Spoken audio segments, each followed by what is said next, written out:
Update on the St. Francis Wolf Sanctuary. You might remember that we committed 10% of our gross income to the St. Francis Wolf Sanctuary in February as part of the Tears of the Wolf launch. So that was 10% of everything: book sales, YouTube ad revenue, bookshop.org commission, etc. Some of our income streams take a couple months to pay out, and I have been dealing with another issue that I will probably talk to y'all about at some point. But we finally got our numbers totaled up and sent that money to the sanctuary for June. It turned out to be perfect timing because two of the residents at the sanctuary, Miko and Lapua, needed emergency surgery. February was a really big month for Book Goblin books. Not only did you show a lot of love for Bryn and Senric, but you showed a lot of love for the wolves. The sanctuary had already set up a GoFundMe to cover the emergency medical costs, and they had almost covered it, but with your help, we were able to basically double it. It ended up being the third largest donation the sanctuary has ever received. The executive director of the sanctuary, Nicole, ended up calling me trying to figure out just who I was. So I told her,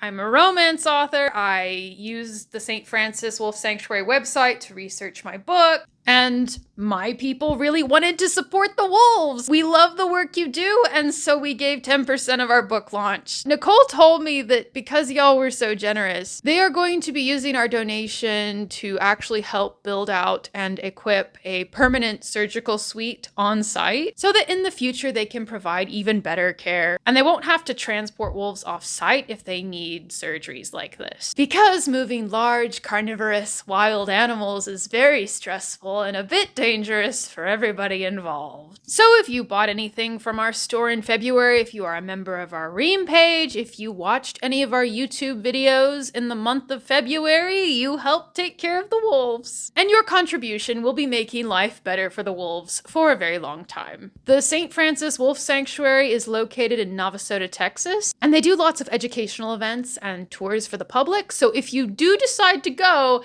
tell them Elizabeth Wheatley sent you. We did a tour back in February, and I actually got to feed Miko. Both he and Lapua are recovering well from their surgeries, by the way. Good work, everyone!